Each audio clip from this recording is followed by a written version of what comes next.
Well, we are Watson, and we're supposed to go to the brothel. So for Sherlock. So let's go to Whitechapel.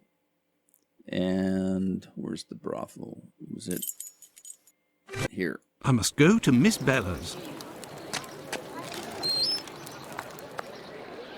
Oh, there's Lucy. Good evening, Lucy. But is something wrong? Good evening, Dr. Watson. Yes, it's my uncle. He's no longer with us. Please accept my condolences, miss. Thank you, Doctor. But why are you here? Can I help you? So her lost her uncle. Do you know anything about these last murders? Do you know anything about the two latest murders? Oh, goodness me, no. All the girls in the neighbourhood are terrified. Who will be next? That's what everyone is asking.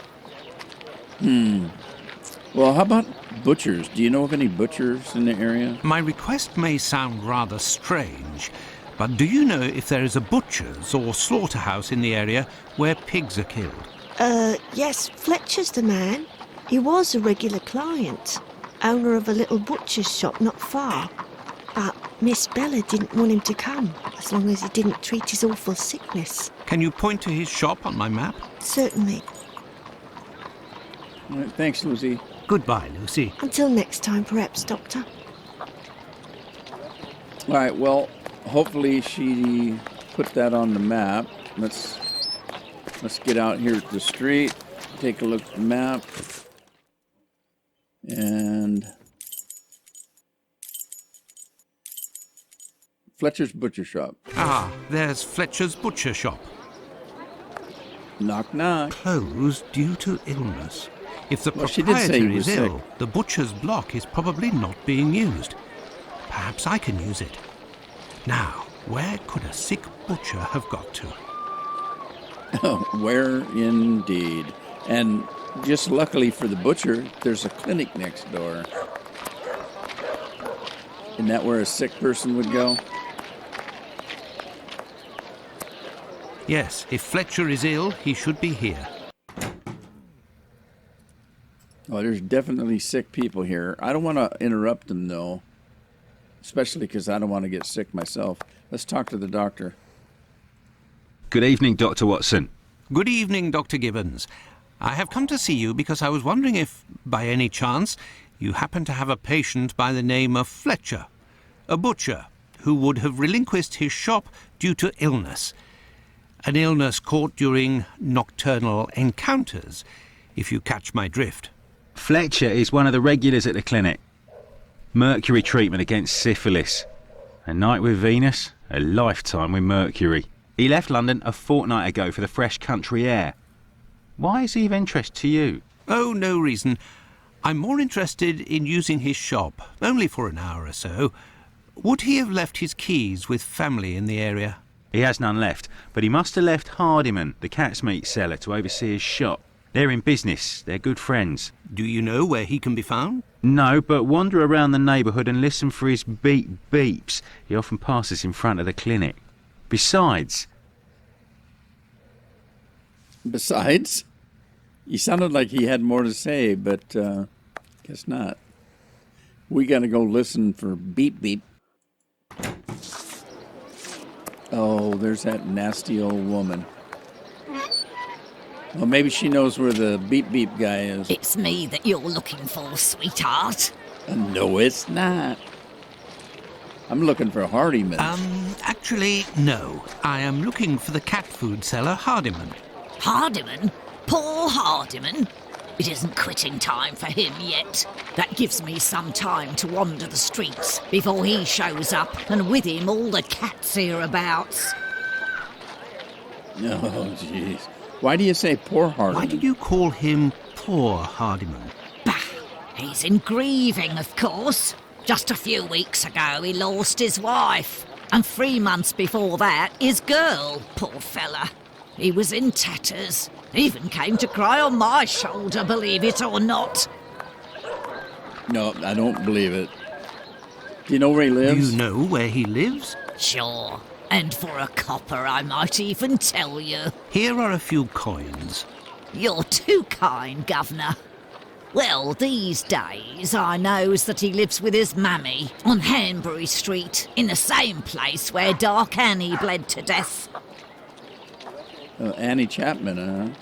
All right, thanks. Well, I must leave you. I must go to Hanbury Street. Well, we're off to Hanbury Street then, I guess.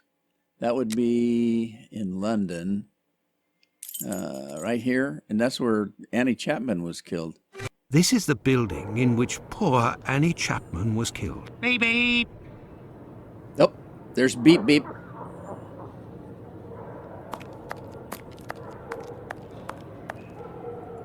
Beep, beep. Hello, are you Mr. Hardiman? That's me. I'm looking for the butcher. I am Dr. Watson. I have come to see you about Fletcher's shop. I would like to use it for an hour or two, if you have the keys and your rates are reasonable. Do you want to operate on someone in the butcher's? Not at all. One of my friends needs it to prepare pig's heads. Well, why not? Fletcher certainly wouldn't mind, but there's a problem. Aha, and what would that be? Problem? How so? This morning, the neighbour above broke his key in the door. The old boy must have already had a drink. So? Well, I tried my best to unjam it with Fletcher's spare key, which is pretty thin, and bam, that one broke too. Hard luck. But if you have the end of the broken key, perhaps it can be fixed. It must still be upstairs. I didn't pick it up. Fletcher has a key too, so I didn't think it was a problem. Fancy, if I just had another key with a simpler blade, I could copy it. I'm great at odd jobs. Fine, I will try to find all of that.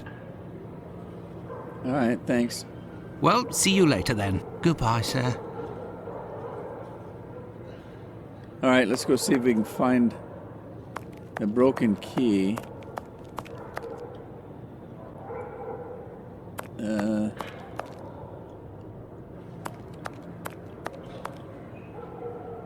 Cat's meat. Okay.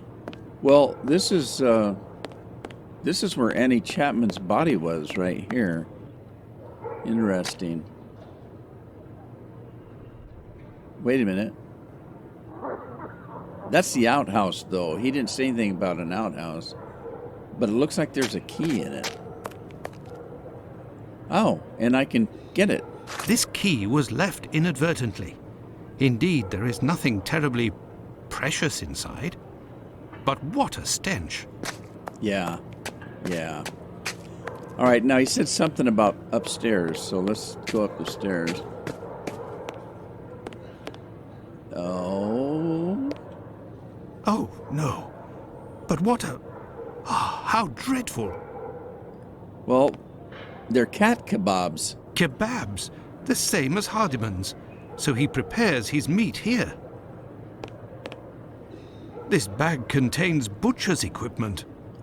Well, yeah, he has to cut the meat. My word, these are innards. Yeah, I've seen enough.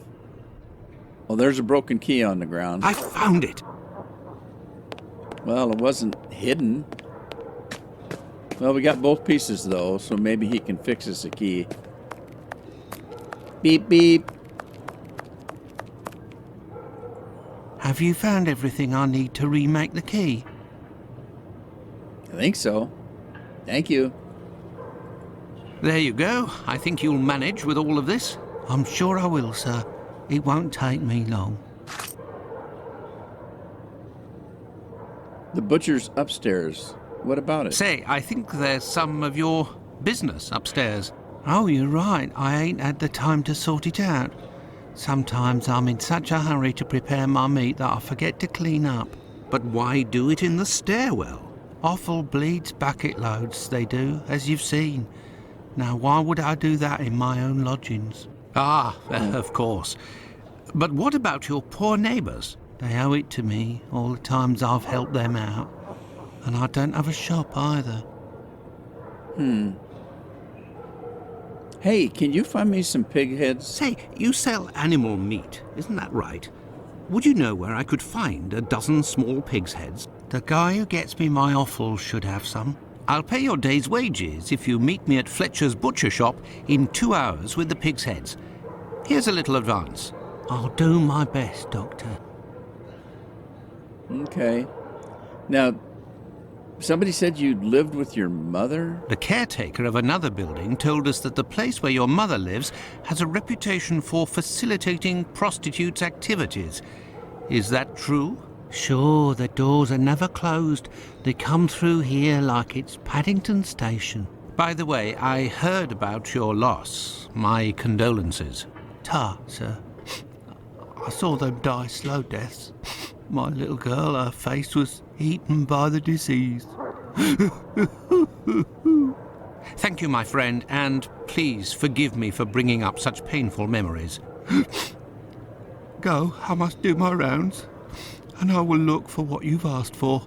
As for me, I will go and find Holmes, and we will go to the butcher's together. Let's Poor return guy. to Fletcher's butcher shop. Your heads are on the block inside. Say, you wouldn't be the same chap who bought my whole load the other day. It's possible, but if you want to continue to do business together, you mustn't speak of my presence in the area to anyone. Don't worry, my lord. I'll be as quiet as a church mouse. Now, I guess we are now Sherlock. Ooh, you scared me, Watson. Holmes, will Oh, you gross. explain the reason and rhyme behind this masquerade? Elementary. We shall conduct an experiment that will allow us to answer a simple question. Does the type of weapon used by the killer correspond to a specific profession? All right. Oh, God.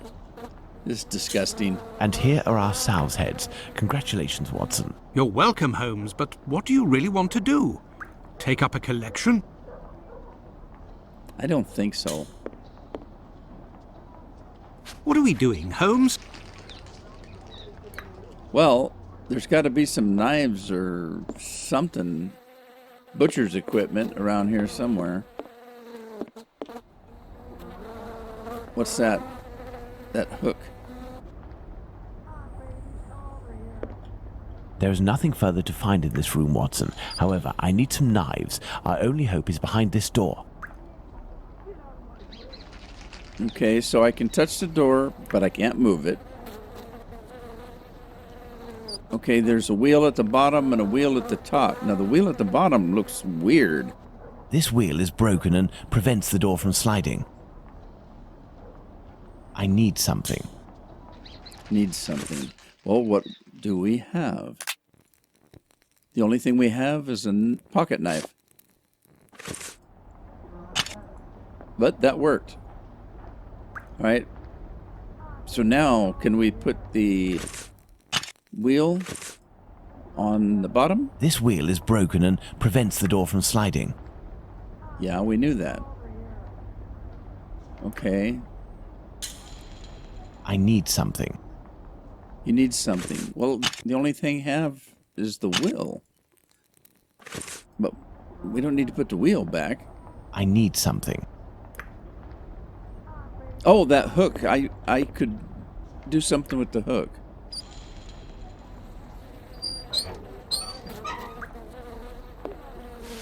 There, this door is slightly raised. Okay. This wheel is broken and prevents the door from sliding. All right. Can we use the knife again? Yes. And now the wheel? Elementary. Elementary. Oh, While I prepare that's our what he experiment, says. could you find me 2 knives? A small one, somewhat larger than a pocket knife, with a large, sharp blade. We'll need it to separate the bones and to cut through the thick skins. Then find me a long knife that's at least 13 inches long, no shorter, that's sharp and has a thick blade. Fine, Holmes, but I'd like to tell you about Hardiman. Do you know that he prepares his kebabs himself, and... That he owns butcher's tools and uses offal? That's obvious, Watson. Pray, take my magnifying glass and my rule and get started, Watson. Find me these 2 knives. Okay, so he only wants 2 knives.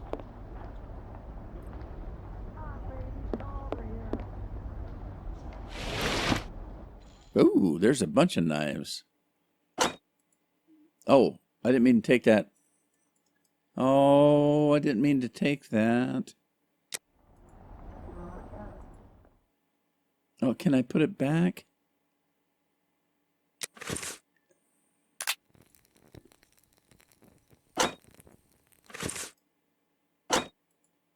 Okay. With the rule, Now- I must find a large knife. Okay, so he wanted one large. There's two large knives. Well, that's kind of a medium-sized one, and that's not even a knife. So he wanted one that was, I think, 13 inches. So that one is bigger than or smaller than 13 inches. What about this one? That's the one. But Size 13 inches. got it. Let's take it. Okay, the other one was a small knife. So, Thanks to the magnifying glass, I can find a small knife that matches Holmes's description. his description was he wanted a small knife that was very sharp.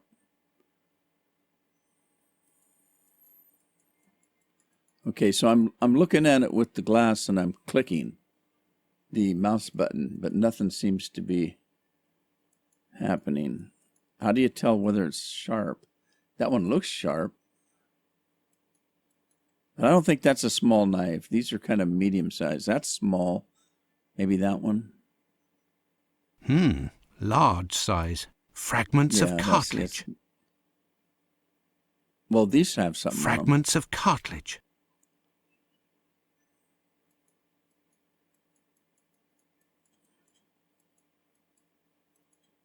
Okay.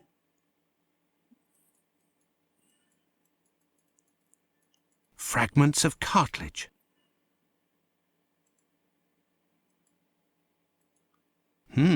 Large size. Fragments of Okay, so cartilage.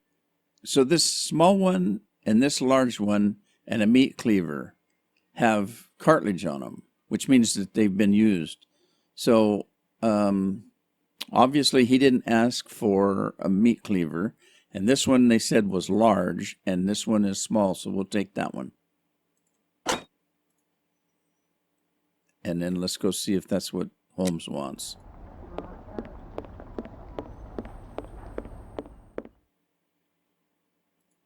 Here are the knives you asked for. Be careful, they're awfully sharp. Holmes, I must say that this experiment is making me rather uneasy, comparing animal heads to these poor women. You're right, Watson, but this somewhat shocking experiment may help to end this massacre and save other victims, you can be sure of that.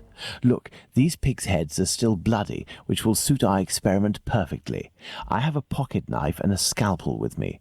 With the two knives you just brought me, we have a similar array of weapons as those probably used by the killer. We saw 3 types of throat wounds on the deceased attributed to this man, those intended to slit the throat, those intended to decapitate, and the more superficial yet mortal wound that led to the death of the unfortunate victim in Dutfield's yard, Miss Stride. With the help of these 4 knives, we are going to try to recreate these wounds on the pigs' heads and see what we can establish about the weapon or weapons used. We may also be able to rule out Miss Stride as a victim of the killer of the other 3. Okay. Oh. Okay, so he had 3 experiments, 1, 2, and 3. And we're supposed to decide which knives do what it is that he wants to do. What was the first experiment? Let's try to use these weapons on this head to obtain a large deep wound to the throat, like those that were noted on 3 of the 4 victims. Okay. The 4th victim is the Stride woman, which he is not sure is part of the murders, as far as the serial part. All right, let's grab this one. This little knife is very sharp and has a very wide blade. Okay, so that sounds good. And by good, I mean like maybe it's one he's interested in. This pocket knife is very sharp, but its blade is too thin.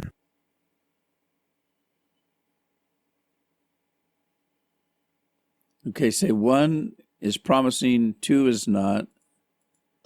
Let's try the scalpel. The wound is too shallow. Okay, so he doesn't like that. Good Lord, this is a big knife. Look, Watson, this knife easily penetrates the flesh. Okay, it sounds like he liked the first one and he kind of likes the Elementary. last one. Oh, good. Elementary. Let's close that. Experiment number 2. Let's try to decapitate our victim with these tools, knowing that the killer didn't quite manage to do it. Charming. Okay, let's try the first knife. Look, Watson, this little knife with a wide base can easily slice the vertebrae of our porcine friend.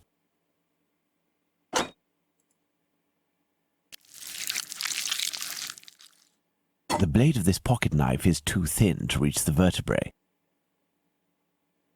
Okay, so the first one he said could easily do it, but remember, he didn't actually decapitate the woman. So we would rule out the first one because he thinks that it could have done the deed, right? Well, we'll see. Let's talk scalpel.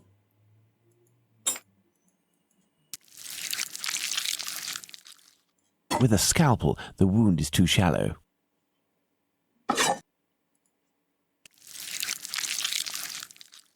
This knife with a long blade easily slices the flesh, but cannot dislocate the vertebrae. Okay, so out of those, these 2 would fit, or these 3 would fit Elementary. the bill, because he said the first one could have actually decapitated, and that didn't happen. Experiment Let's see if 3. these knives can inflict a mortal wound in a situation where a single quick blow is given. The scenario in question is that of Dutfield's yard. All right, try this one. Look, Watson, the blade sinks easily into the flesh. Okay. In using the cutting edge of this pocket knife's blade, I can scrape the skin.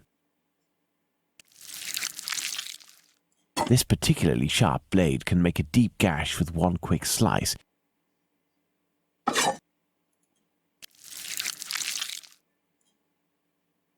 It cuts through the flesh easily as the blade is so sharp. Okay, so evidently these 3 would do the bill, but the second one he said wouldn't. Elementary. Good. Okay, now select the knife or select the right knife or knives. Okay, so going by the check marks, we got this check, no, and yes. No, yes, and no. No, yes, and yes, and yes, yes, yes. So this last one would be the choice. That's it, Watson, the big knife. With respect to the opinion of the medical examiners who noted that a butcher's knife with a long blade would have caused the eviscerations on some of the victims, we can assume, Watson, that he only used this type of weapon as it is capable of inflicting all of the wounds displayed. Furthermore, the Dutfield's Yard murder remains attributable, for the moment, to the Whitechapel killer, if we are able to explain why the murderer used his knife in a different manner. Why not go there now? We will try to reenact the killer's actions that night. Our first objective will be to clarify, one way or another, the statements of Constable Smith, as well as this Hungarian by the name of Schwartz. We must also try to find out more about the International Working Men's Educational Club, underneath which the murder took place, perhaps at the Wasp's Nest. Yes, let's go to Dutfield's Yard or wherever, but quickly. I am in urgent need of fresh air. Let's go to the So am Wasp's I. Nest. So am I, Watson. All right, Wasp Nest we go. That would be here. Don't forget that Bluto may still be hiding here. I will try to find out more inside. You, Watson, must intercept the policeman on his rounds. Given the hour and a bit of luck, it will be Smith. Try to get some information from him. Understood, Holmes. All right, are we Holmes or are we Watson? We're Holmes. All right, so we're looking for information. A draft, my good man.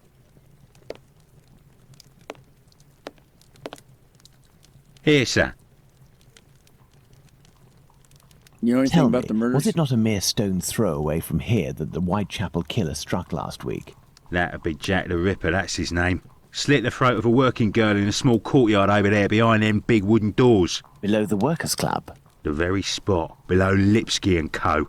I wouldn't be surprised if Jack was one of them, if you catch my drift. You say Lipsky and Company. Do you mean to say that someone called Lipsky runs this club? Nah, it's just that it's full of Jews. In Whitechapel, we call them all Lipskys, like that Lipsky who killed that girl in Batty Street last year. Oh, really? Last year, a Jew named Israel Lipsky killed a lass who was 6 months pregnant by making her drink acid. One trial and one protest by rabbis later, and he was hanging. By those who don't much like him, the Jews are called Lipskys. Is the term Lipskys used to refer to the Jews in the area, and is this club frequented by Jews? You got it. Socialist Jews even. They spend their evenings hollering, singing. I've seen them spitting on the bosses. And you know the victim? No more her than any other. The working girls don't drum up business too much in this street. They need a reason to end up here.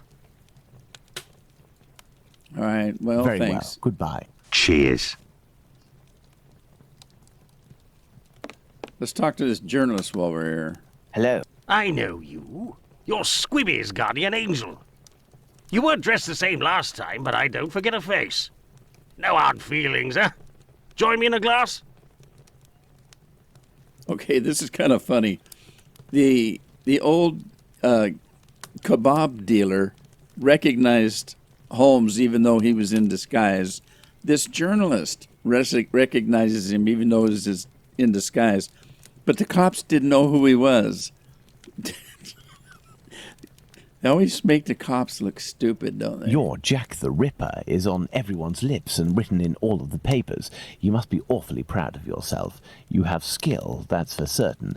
It's a shame you use it to mask rather than discover the truth. You better believe that I'm going to find out who it is. I got a hold of old Schwartz's interpreter. You know, the Hungarian who saw Liz Stride get it. Doesn't speak a word of English. And when he went round to the station, another Jew went along to interpret. I found that bloke, and he repeated everything that had been said at the station. It won't be long before I find these fellows.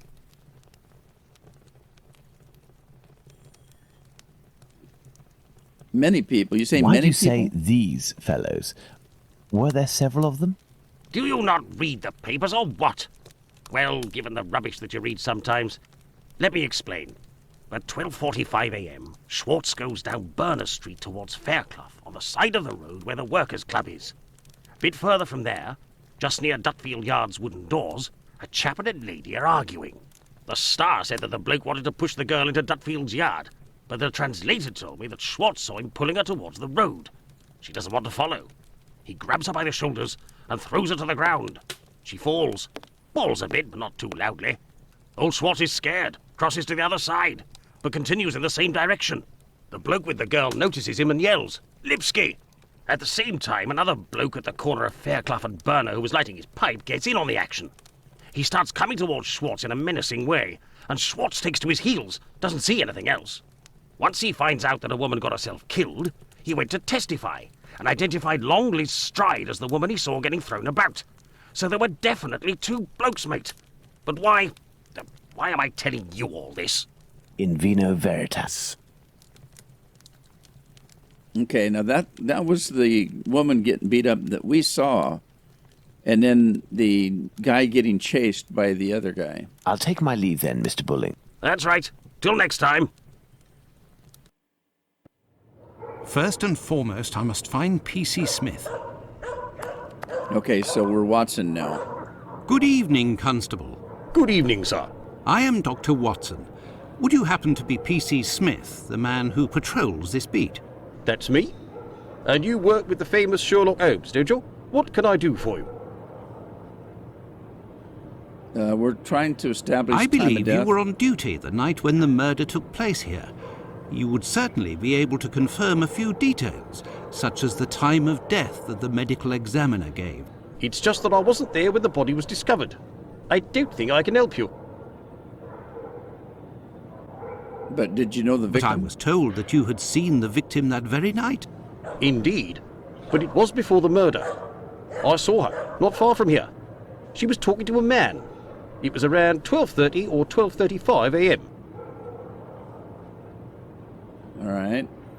A man. Did you What get a did look this at him? man look like? I only saw him from behind, really. He was wearing a short black outfit, a small felt hat like a cap in a dark colour, and a white collar. He seemed to be a respectable type. He was carrying a packet in his hand, wrapped in newspaper, about 18 inches long and about 6 inches wide. His outfit reminds me of someone that I know. Was he a large man, on the older side? I don't think so, no. Even though I only saw him from behind, I would say that he was barely 30 years old, or even less, say 28, or even less, 26 years old, and 5 foot 8 inches tall at the very most. He had a small dark brown moustache and an olive complexion, I would say, but once again, I only caught a brief glimpse of his face in three-quarter profile. Nobody else saw this man? I discussed this previously with Mr. Eagle, the president of the Workers' Club. That night he returned around 12:40 a.m. to the club. He used the passage through Dutfield's yard to get into the club because the main door was locked. He can attest that he didn't see anyone else in the passage at that time, but wasn't really paying attention to who else might have been in Burner Street itself. He was listening to the song coming from the club. In short, no one else saw him. Well, thank you for having satisfied my curiosity, my friend. A fine evening to you, Doctor.